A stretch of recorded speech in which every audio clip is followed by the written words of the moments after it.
ஒரு முறைன்னு வெங்காய பக்கோடை சுட்டாலே சும்மா அன்லிமிட்டடாக சாப்பிட்றாங்க. கூடயே உள்ள எக்கு வச்சா சும்மாவா சொல்லணும், சும்மா சாப்பிட்டுக்கிட்டே இருக்க வேண்டியதா.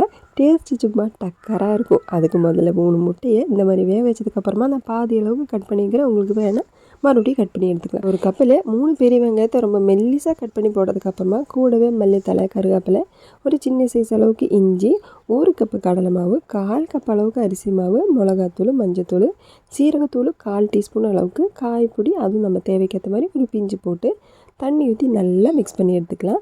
இந்த மாதிரி நல்லா மிக்ஸ் பண்ணதுக்கப்புறமா, அதாவது இந்த மாதிரி மிக்ஸ் பண்ணதுக்கப்புறமா ஒரு கைப்பிடி அளவுக்கு நம்ம வெங்காயத்தோட அந்த மிக்ஸ் எடுத்து சென்டரில் இந்த மாதிரி கையில் வச்சு நல்லா மெல்லிசாக படுத்தி எடுத்துக்கணும். அதுக்கப்புறமா மறுபடியும் கொஞ்சம் வெங்காயத்தோட மிக்ஸ் வச்சு இந்த மாதிரி பவுல் சைஸுக்கு நம்ம ரெடி பண்ணி எடுத்துக்கணும். இப்போ எண்ணெய் ரொம்ப சூடாகக்கூடாது, ஓரளவுக்கு மட்டுமே எண்ணெய் சூடானதுக்கப்புறமா மெதுவாக அப்படியே திருப்பி போட்டு சிம்மிலே வச்சு ரெடியாக்கி எடுத்துக்கணுங்கிறது. அப்போ தான் கரெக்டாக உள்ள வெந்து வரும்.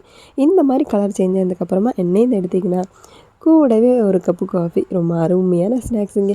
மொறுன்னு வெங்காயத்து கூட உள்ளே இருக்கிற அந்த முட்டை ரெண்டும் மிக்ஸ் பண்ணி சாப்பிட்டு மட்டும் பாருங்கள். அப்புறம் அடிக்கடி செய்ய வேண்டியதாக இருக்கும். ட்ரை பண்ணி மட்டும் பாருங்கள்.